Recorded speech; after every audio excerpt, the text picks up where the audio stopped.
શિયાળાની આવી કડકડતી ઠંડીમાં જો ગરમા ગરમ હોટ એન્ડ શાવર સૂપ મળી જાય ને તો મજા જ પડી જાય, ખરું ને? તો સૌથી પહેલાં એક કઢાઈને આપણે ગરમ કરવા મૂકીશું અને તેમાં આપણે 1 મોટી ચમચી ભરીને તેલ ઉમેરીશું. તેલ ગરમ થાય એટલે તેમાં લસણ ઉમેરીશું અને લસણ ઉમેર્યા પછી આમાં આદું સાથે ઝીણા સમારેલા લીલા મરચાં ઉમેરીશું અને એકદમ સારી રીતે બધું મિક્સ કરીને થોડી વાર માટે સાતળી લઈશું. આ રીતે સતળાય પછી આમાં ઝીણી સમારેલી ડુંગળી અને ડુંગળીને પણ આપણે થોડી વાર માટે સાતળી લઈશું. પછી આમાં ઝીણું સમારેલું ગાજરને પણ આપણે 4-5 સેકન્ડ માટે સાતળી લઈશું. આ રીતે હવે આમાં કોબીજ ઉમેરી દઈશું. કોબીજને પણ આપણે 1-2 મિનિટ માટે સાતળી લઈશું.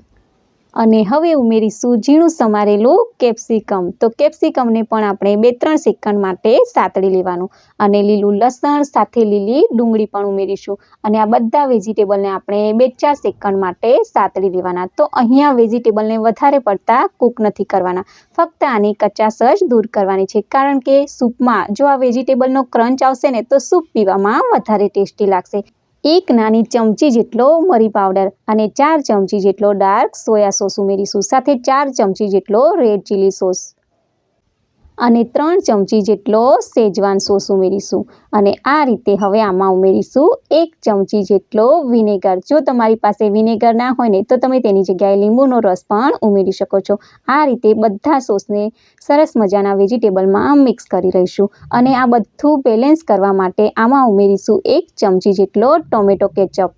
તો આ બધા જ સોસ વેજીટેબલમાં સારી રીતે ભળી જાય ને પછી આપણે આમાં ઉમેરીશું વેજ વોટર સ્ટોક. તો આ વોટર સ્ટોક મેં કઈ રીતે બનાવ્યો છે તેનો વિડીયો પણ ચેનલમાં મૂકેલો છે. અને વેજ સ્ટોક ઉમેર્યા પછી આને એકદમ સારું એવું ગરમ થવા દઈશું.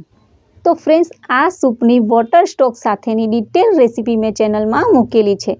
તો હવે તમે જોઈ શકો છો એકદમ સરસ મજાનું આ બધું ઉકળવા લાગ્યું. ત્યારે આમાં ઉમેરીશું 1 ચમચી જેટલું મીઠું અને મીઠું ઉમેર્યા પછી આમાં ઉમેરીશું કોર્નફ્લોરની સ્લરી. તો 2 ચમચી જેટલો કોર્નફ્લોર અને 2 ચમચી જેટલું પાણી ઉમેરીને સરસ મજાની સ્લરી તૈયાર કરી. તો આ રીતે 1-1 ચમચી કરીને સ્લરી ઉમેરતા જવાનું અને એકદમ સારું એવું ગરમ થવા દેવાનું. તો આ રીતે આને 5 થી 6 મિનિટ એકદમ સારું એવું ઉકળવા દેવાનું.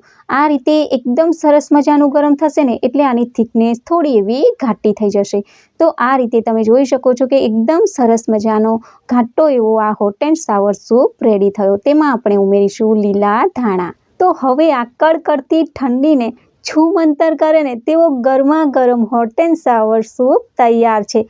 એકવાર જરૂરથી ટ્રાય કરજો.